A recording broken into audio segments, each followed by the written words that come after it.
toutes et à tous, je suis très heureux aujourd'hui de partir à la rencontre de Mathias Menendez Garcia, athlète sportif en parasnowboard. Il a récemment participé aux Jeux paralympiques de Pékin et il est devenu il y a quelques semaines champion de France de parasnowboard. Je suis donc très honoré aujourd'hui de pouvoir l'interviewer pour le journal étudiant CS Actu. Bonjour Mathias. Bonjour Antoine. Ça va? Ça va et toi? Ouais, super. Merci en tout cas de nous accueillir chez toi, donc Grand Bornand, c'est ça. Est-ce que tu peux te présenter rapidement et nous expliquer un peu ton parcours? Bonjour, moi je m'appelle Mathias Menendez, Menendez Garcia. Je suis actuellement en équipe de France en e-sport snowboard.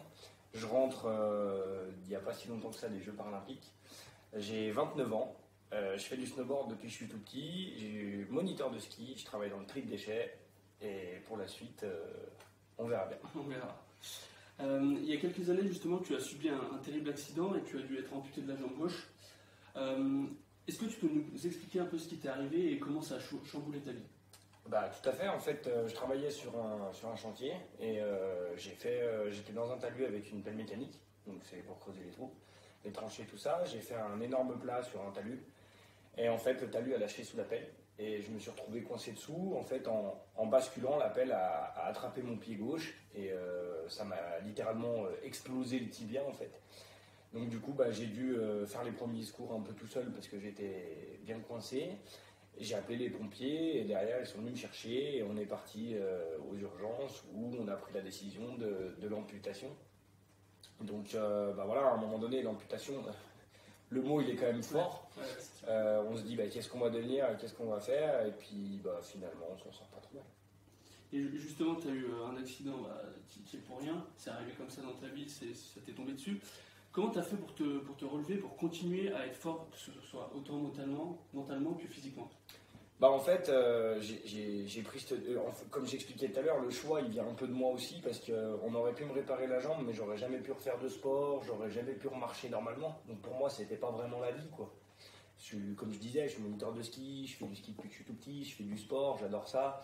Dans mon métier, je marche beaucoup, donc du coup, ça me paraissait impensable de ne pas pouvoir faire de sport et de ne pas pouvoir travailler.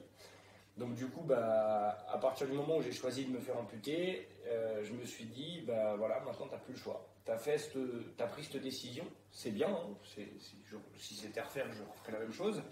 Mais par contre, à partir de maintenant, voilà, on fait les choses et on les fait complètement et on les fait bien. Ou alors on les fait pas. Et du coup, le mental, alors il y a des fois où ça va pas, mais le mental prend le dessus sur le côté physique et inversement, des fois ça va pas physiquement et des fois ça va pas mentalement, mais le physique reprend le dessus et on se dit que finalement on a de la chance d'être en vie. Et c'est comme ça que je l'ai pris en fait. C'est oui, j'ai une jambe en moins, c'est dramatique, mais je suis toujours en vie. Et c'est le plus important. Justement, quand tu réponds à la question que je viens de te poser, toi tu fais partie des personnes qui se sont relevées, pas qui se sont laissées abattre par cet accident et qui petit à petit au final ils sombrent dans leur vie et c'est triste, mais toi justement tu as su prendre ça un peu comme une force et ça te permet aujourd'hui d'être le Mathias que t'es, c'est ça? Exactement, et puis j'ai été très très très soutenu par toute ma famille, par ma conjointe, par mes parents, par ma belle famille aussi. Enfin, c'était très important pour moi d'avoir tout ce monde-là autour de moi qui gravitait et qui me remontait le moral.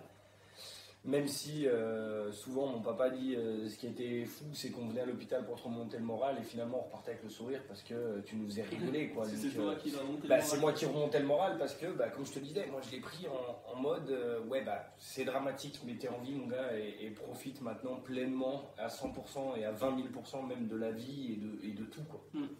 Et donc par cette amputation, tu as dû avoir une prothèse pour continuer le snowboard, donc maintenant le parasnowboard. Est-ce que tu as eu peur de jamais retrouver ton véritable niveau quand tu étais une personne dite normale? Alors, on se pose toujours la question. Voilà, quand on est venu me chercher pour aller en équipe de France, parce que c'est le coach qui est venu me chercher, j'avais jamais remis la planche encore. Et je me suis dit, je me lance dans le projet, allez, j'y vais. Et en fait, j'ai répondu comme ça. Et puis derrière, je me suis dit, ah ouais, mais t'as dit oui, mais t'es jamais remonté sur une planche. Ouais, tu savais pas. Donc je savais pas si j'étais. Alors mon niveau, je savais que j'avais un certain niveau en snowboard avant qui était pas pire. Je me suis dit, ça va le faire en fait. Mais finalement, avant de monter sur la planche la première fois que j'ai re-ridé après mon accident, j'en savais rien. Et en fait, quand je suis arrivé sur la board, tout s'est mis en place naturellement. En plus, il faut savoir que quand j'ai rattaqué le snowboard la toute première fois, j'avais pas de matériel adapté. Parce que j'avais tellement envie d'y retourner que mon prothésiste n'a pas eu le temps de me faire la prothèse pour le snowboard parce que c'est une prothèse différente. Donc du coup, je suis parti comme ça avec mon pied de marche, donc qui n'est pas du tout, mais alors pas du tout adapté pour faire du snowboard. Et en fait, c'est revenu naturellement. Alors, j'ai pas fait du carving à fond, voilà, j'étais pas en mode compétition, mais j'ai glissé en fait. Et juste le fait de glisser, je me suis dit, bah, en fait, si j'arrive au bout de 3 mois à remarcher, au bout d'1 an à refaire du snowboard, bah, il n'y a plus rien qui peut m'arrêter en fait. Et du coup, c'est là que le côté mental, ce que j'expliquais tout à l'heure, est vachement important parce que nous, les personnes handicapées en sport, en haut niveau surtout, on a un mental d'acier. Parce qu'on a vécu un accident dramatique, tragique, etc. Et du coup, ça fait que ça nous pousse tout le temps vers l'avant. Tout le temps aller mieux, tout le temps faire mieux, tout le temps être plus dans l'appui, plus dans. Voilà. Et petit à petit, j'ai appris à me faire à cet appui-là, que je ne connaissais pas du tout, hein, parce que c'est pas naturel du tout. Et en fait, petit à petit, ça s'est passé, ça s'est mis en place, et voilà, même encore aujourd'hui, ça se met en place. J'ai pas encore retrouvé mon niveau que j'avais avant. Mais je tends à m'améliorer de jour en jour. Je pense que tu pourras le retrouver, ouais, mais je pense que je pourrais même être meilleur qu'avant. Ok. Et justement, tu as parlé du mot carving dans ta réponse. Il y a des étudiants ou autres qui nous écoutent qui ne connaissent pas forcément le snowboard. Est-ce que tu peux leur expliquer un peu ce que c'est? Alors, le snowboard, c'est pas compliqué. Le snowboard, c'est une planche. Voilà. C'est comme un skateboard, mais sur la neige, sans les roulettes. Et en fait, on va faire des appuis donc frontside donc sur les orteils et backside sur les talons. Et en fait, on descend une piste et moi, je suis en border cross. Donc le border cross, c'est un enchaînement de modules techniques. Donc quand on dit modules techniques, c'est des start lines, donc avec des modules où il faut absorber, des fois sauter pour gagner de la vitesse, etc., générer de la vitesse pour arriver dans les virages relevés avec des tables, des sauts en fait. Et le but, c'est on part à 4 et c'est d'arriver premier en bas. Okay. Et en handi, on est les seuls à l'avoir. C'est la deuxième discipline qui s'appelle le bank slalom. Là, c'est simplement un enchaînement de virages relevés, de même rayon, c'est un même rythme pendant 12 à 15 virages. Et le but, c'est d'arriver dans le meilleur temps possible en bas. Et si on n'est pas tout seul, on est en dual bank, donc c'est-à-dire qu'on a le même parcours mais opposé. Et en fait, on descend en parallèle, et c'est le premier qui arrive en bas qui gagne. Ok. Voilà. Donc plusieurs disciplines, toi. Exactement. Pas qu'une seule. Exactement. Donc tu nous expliquais qu'avant que tu étais en train de revenir à ton meilleur niveau, voire peut-être le dépasser. Et justement, tu as été sélectionné en équipe de France paralympique il y a quelques mois, et tu as même participé aux derniers Jeux paralympiques à Pékin. Est-ce que tu peux nous raconter un peu comment ça s'est passé, tes résultats? Quel parcours tu as fait pour arriver jusqu'aux Jeux paralympiques, qui est la discipline rêvée pour tout sportif? Bah, c'est ça en fait.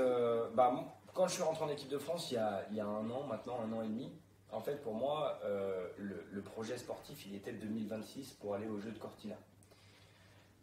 L'année dernière, le 3 mai, je crois, non, le 3 avril, pardon. Le 2 avril, on arrive sur un site de Coléré parce qu'il y avait eu le Covid, donc on n'avait pas pu faire de compétition de l'année. Et en fait, notre seul moyen de rentrer sur le groupe Coupe du Monde derrière, c'était de marquer des points en Coupe du Monde. Sauf qu'on n'avait pas pu faire de Coupe du Monde à cause du Covid. Donc du coup, les Italiens organisent une Coupe du Monde en urgence avec le Covid, avec tout ce qui va avec. Et ils décident de prendre des mesures un peu draconiennes, mais voilà, on s'y fait et on se dit qu'on y va. On y va et en fait je fais 7e et 6e, pardon. 7e le premier jour et 6e le deuxième jour. Et en fait, à ce moment-là, je me dis qu'en fait, il n'y a rien d'impossible.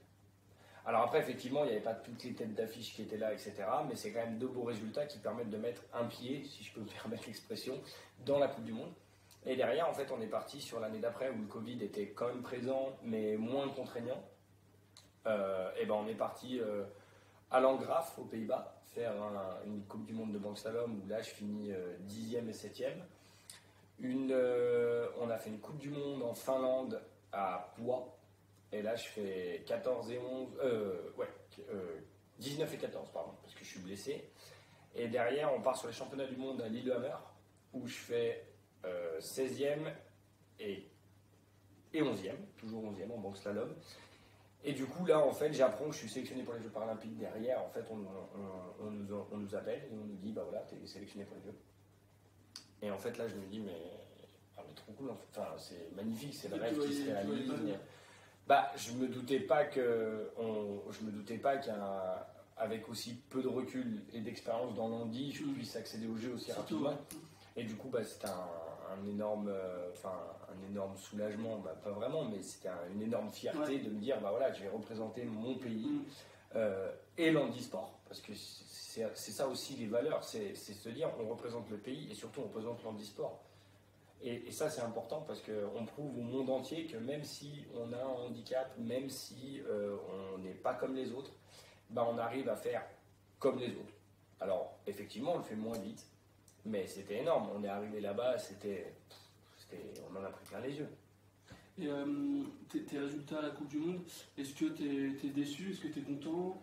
Non, je suis content. Alors après, au jeu, je fais 14 et 11, donc c'est cool. Après, c'est cool, c'est des bons résultats, ça augure que du bon pour la suite. Ça fait milieu de tableau en gros, donc milieu avant de tableau, donc c'est cool. En fait, ça donne plein d'opportunités pour la suite et je me dis que du coup, grâce à ces résultats, vraiment rien n'est impossible. Et la seule limite que j'ai actuellement, c'est moi-même en fait. Et une fois que j'aurai dépassé ce stade un peu de prise de contact, comme on dit, avec le mognon, la prothèse, etc., que tout aille parfaitement bien, le jour où ça jouera correctement, ce sera cadeau, ce sera du pain béni. Ouais, tu disais donc que c'était assez précoce ces jeux-là, puis en plus tu n'avais pas retrouvé ton véritable niveau. Dans 4 ans, l'objectif dans les jeux? Podium. Podium. Objectif podium, voilà. Après, on se préparera avec mon coach, mon prep mental, mon prep physique, etc. On se préparera pour accéder au meilleur niveau possible, sachant que le résultat, le mieux, c'est la médaille d'or, on est bien d'accord. Après, on vise cette médaille d'or. Après, il peut se passer tellement de choses qu'on ne sait pas en fait. On verra bien. Et pour l'instant, on ne sait même pas si j'irai au jeu. Parce que voilà, il faut se sélectionner, il faut faire ses preuves, il ne faut pas se blesser avant les jeux, il faut être en forme, etc. Donc c'est plein de choses qui font que, oui, l'objectif il est d'aller à Cortina 2026. L'objectif il est de monter en puissance petit à petit pendant ces 4 années pour arriver vraiment au maximum de mon niveau le jour J en 2026. Donc ça c'est un de tes objectifs sur le long terme, on va dire, dans les 4-5 prochaines années. Ouais. À court terme, quel est l'objectif principal que tu t'es fixé sur l'hiver prochain?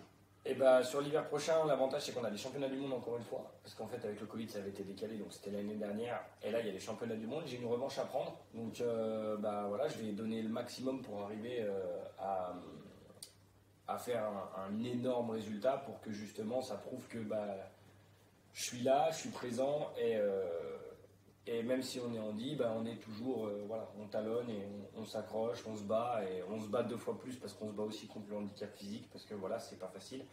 Mais au moins on est là, on fait ce qu'on aime et on représente encore une fois de plus le pays dans lequel on est, et ça c'est le plus beau la plus belle des choses qu'on puisse faire. C'est la plus belle des récompenses en effet, mais... Exactement. Et donc tu as ces objectifs-là qui sont très hauts. C'est surtout, sûrement aussi grâce à ta médaille d'or lors des championnats de France. Ouais, tout à fait. D'ailleurs, je l'ai amenée parce que bon, quand même. On peut la montrer. Voilà, on est fiers. Elle est là. Ouais, celle-là, j'en suis fier. C'est une belle médaille. Voilà, je la pose là. Ouais, c'était les championnats de France. Donc, on rentrait des jeux. C'était 2 semaines après, je crois.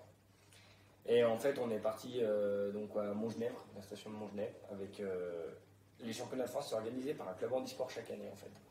Et cette année, c'était le club de Marseille qui nous a accueillis et qui nous a organisé un très très bel événement. C'était top, il y avait une bonne ambiance. En plus, c'était la première fois qu'on se revoyait tous après les Paralympiques en fait. On était tous ensemble, tous réunis. Donc ça, c'était cool. Et du coup, moi, encore plus cool, je ramène cette belle breloque d'or. Une vraie, pas en chocolat. C'est pas en chocolat, ouais. Avec le joli liche, championnat de France de la Fédération Française Handisport. Enfin voilà, en fait, c'est la récompense de toute la saison, le travail qui a été accompli jusque-là, et je me dis que voilà, ça c'est la première. J'ai débloqué le compteur, maintenant il n'y a plus qu'à entretenir ce compteur-là et faire monter petit à petit le curseur. C'est la récompense de tout ce parcours depuis cette blessure. Tout à fait. On va finir avec une dernière question. Il y a sûrement des sportifs de haut niveau, des sportifs qui ont eu un accident un peu comme toi, qui vont nous regarder, qui vont nous écouter. Quel est le conseil, s'il y a un conseil que tu leur donnerais? Alors,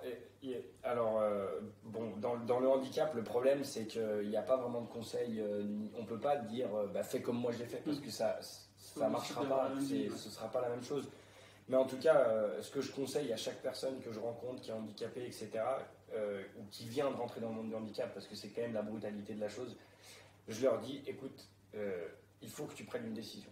Voilà, c'est soit tu te bats et tu vas te battre tous les jours et ça va pas être facile, mais tu vas y arriver. Soit tu abandonnes tout de suite et à ce moment-là, tu ne te relances pas dans le sport parce que ça sert à rien, ce sera trop compliqué. Et du coup, moi, ce que je conseille vraiment aux gens, c'est accrochez-vous, battez-vous, donnez le meilleur de vous-même et surtout, le plus important, jamais regarder derrière, toujours devant.